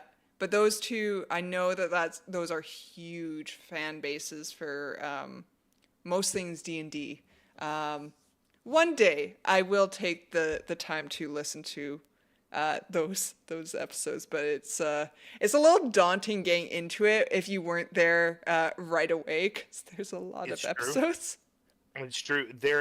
Thankfully for a lot of them, they built them into seasons now, and they have something where they've taken out a lot of the extra stuff out of it and just put the story. And so instead of it being 4 or 5 hours long of media, like they've cut it down to 2 or 3. Oh, okay. But anyway, yeah. Well, so petty dwarves. There you go. If you didn't know, So now you know. this is, I think it's an important thing to know about the petty dwarves because, in my opinion, this is the beginning of the first proper conflict between the elves and the dwarves. Now, I obviously with the elves being the chosen firstborn and that kind of stuff, that doesn't set the stage for them to have good relations. But I really think that the stuff with the petty dwarves was the beginning of the long-term strife between these two peoples. I agree. I agree with that. Yeah, and there were several interactions throughout there that definitely hurt the relationships, but with the elves coming over and presuming, the life and the death and the presuming that they were higher than some of the other people, and I'm sure they came off, like I'm trying to put myself in the dwarves' place. I'm sure they came off as, oh, that's not the way that we do it. We talk to our horses, and we Yeah. the Like, dwarves are like, whatever, man. I'm just yeah, in my head, the difference between the two is embellishment or practicality. yeah, agreed. I think the dwarves are very practical in how they approach most things, and very, very blunt. They don't like fancy words. Tell me what you're saying. Right. Don't prance around the subject. Where the elves are very crafty with their words and purposeful with everything. Like in my head, I think elves, like, they take a walk in the park and it's just like they step and they're like, my foot has contacted the ground. And this ground fuels the roots of the trees around me that reach up into the sky and reach for the light of the heavens. And Yeah. I am blessed to take this step. And I take another step. And, And a new revelation has come to me. and It's why Tolkien says they would get lost in their singing. Like they would sing for weeks and weeks and weeks, and it was just, yeah. yeah. I I am always more partial to the dwarf side of things than the elf side of things. I and it's why I'm probably playing a dwarf in this upcoming campaign, is because I can see, like, seeing this frilly person say, look at the art of the life around us, and being like, yeah, I just farted. Yeah. You enjoying that on the breeze? Yeah, that would definitely feel more realistic. I think for me, I think I enjoy dwarven pragmatism. I also enjoy. Oh shoot! I was going to say something about the long-windedness of elves. Well, but if you think about it, the elves have all of this time on their hands, and the dwarves, they have to go for what they have right up front. They've got a goal in mind and they've got to get to it. And both of these people, the disconnectedness of elves and the greed of dwarves, those are both the failings of those particular peoples. Yeah. Anyway, interesting. I think one of the cooler aspects of this, you go away from that story and towards the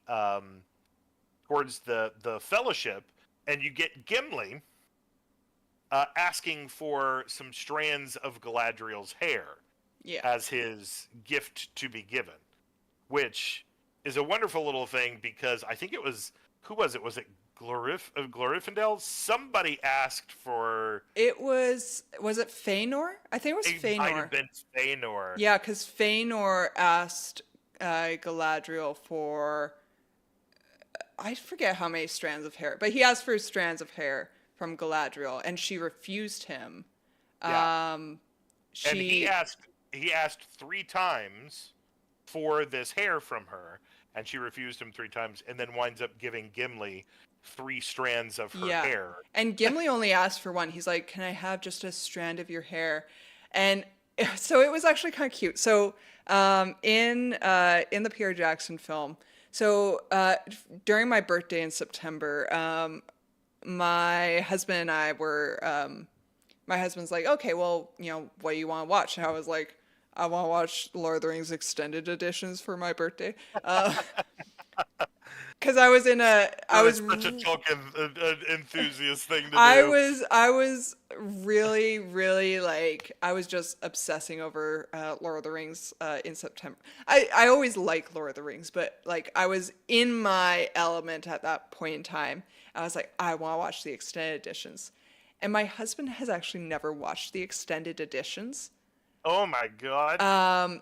So, in the theatrical editions, the whole hair thing is kind of dismissed from the theatrical movie. But in the extended editions, they have it.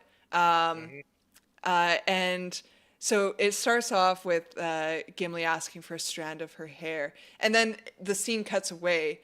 And my husband was like, as the scene's going on, I think she was giving Sam the rope or giving the light to Frodo. And my husband's like, "What happened there? I'm curious." And I was like, so I got all excited. And I told him about, the stuff in the book and how it's significant. And then as they're on the rowboats, Legolas is like, "What did you get for a gift?" And Gimli's like, "I asked for but a strand of her hair." And then he gets all giddy, and he's like, Yeah. "She gave me 3." And it was a very precious moment. Yes. It was so cute. I was just like, yes, that was perfect. And especially considering how freaked out Gimli was coming into Lothlorien. The elf witch, and on guard and all shocked, and to have him just completely giddy by the end of it was just such a great turning point for the character development. Yeah. And so, Galadriel kind of snubbing Feanor there when she gives 3 strands of hair. Gave it to Gimli because Gimli adored her. I think Feanor just wanted it for his jewelry, but she's like, "You're probably gonna make a creepy doll out of this." I think not.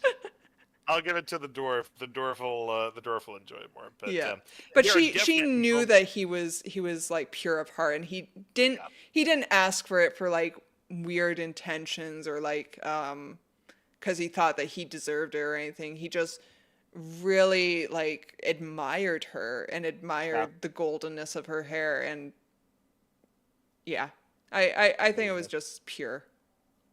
I think it was too. But repairing relationship between elves and dwarves is an ongoing process. Gimli and Legolas's relationship bears this out in the Fellowship. Gimli and Galadriel, Gimli started off calling Legolas all kinds of names or being, and I think that was much played up in the movies as it was not so much in the book, but definitely there was an estrangement there that ended in friendship and mutual respect, and I loved that about the books as well. But anyway, all that to say, dwarves, there you go. Well, I think we have come to the end of the broadcast. We've been going for about 3 hours here. How are you feeling? Me? I'm feeling Yeah. great. I think that this has been a very successful broadcast. Thankfully, we were able to resist the shadow in the later half. We did not despair. Yeah, yeah. There was hope even in darkness. Um, but thank you to everyone who decided Yeah. to stick with us through the technical difficulties. We did our best to try to, be prepared for that stuff Yeah. It was beforehand. weird. It It just just, happened as soon as we went started. live, it was, It said, "We're done. You're yeah, done." it was like, Um, psych. but that's fantastic.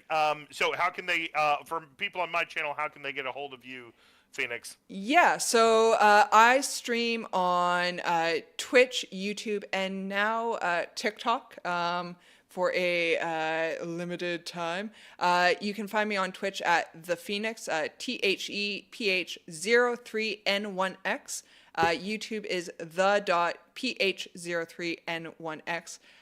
And what is my Twitch or my TikTok? I don't even know it. Let's see. It is the Phoenix. So ThePh03n1x. Different numerical value. No one took the Phoenix as a username on TikTok. You can you can, also catch her on the Westmarch server, correct? Yes, so I actually admin for a Westmarch server. We do 2014 D&D. It is a high fantasy setting where you guys can play one-shots with, we've got over 100 DMs who play a variety of games from level 2 to level 20. You can make a character for free and level up in a fairly balanced system. So if you guys are interested in that, the vanity URL is discord.gg/TFC. That stands for The Forged Concordance. So if you guys, enjoy playing D&D, want to play more D&D, but maybe don't have a schedule to dedicate to a dedicated campaign, please join up on the server. We have a very active staff community, and we work very hard to make things work smoothly and balance things properly for both the DM side of things and the player side of things. Yeah, yeah, fantastic. And you can also catch Phoenix on our Discord server over at the TheKindlyCleric.com. You can check there and jump onto our Discord. And she haunts, she lurks, she is about often. And so yeah, that'd be fantastic. And great. What about fantastic. you, David? For my community, how can people find you? You can always find me at TheKindlyCleric.com. You can look at both the games that I currently professionally DM or full-time DM. I've been saying full-time recently because pro DM sounds like I'm bragging about something. But full-time DM and/or you can head over to our Discord. It is discord.gg and /TheKindlyCleric. And jump on to that there. Yeah, and I stream today. I'll stream Middle Earth Monday, which is why me and the Phoenix have joined forces. But Tuesdays I also do Tabletop Tuesday with a friend of mine named Rain, and those are always a boisterous, mildly naughty time, and it's always a good time there. And then we've got plenty of streaming shows that of live plays that are getting ready to come up, including one Lord of the Rings 5e, which we will be streaming every other Monday night. So yeah, so all of that. But we're going to be back next week talking about some more cool Tolkien stuff, looking at some peoples or Places. relics. Yes, peoples, places, relics, those kind of things. And so if you ever want to grow your knowledge about Lord of the Rings, come and join us on Middle Earth Mondays. All Cool. right, everyone. Well, thank you for streaming with me today. Thank you to everyone for dropping by, leaving comments. For all of our new followers, new subscribers, sharers, likers, all that fun stuff. I speak for both of us when I say it is greatly appreciated, and your support is what makes the continuation of streams like this possible. Agreed, 110%. All right. Have We a will be great day. jumping off here. Have a happy Monday, everyone. I know.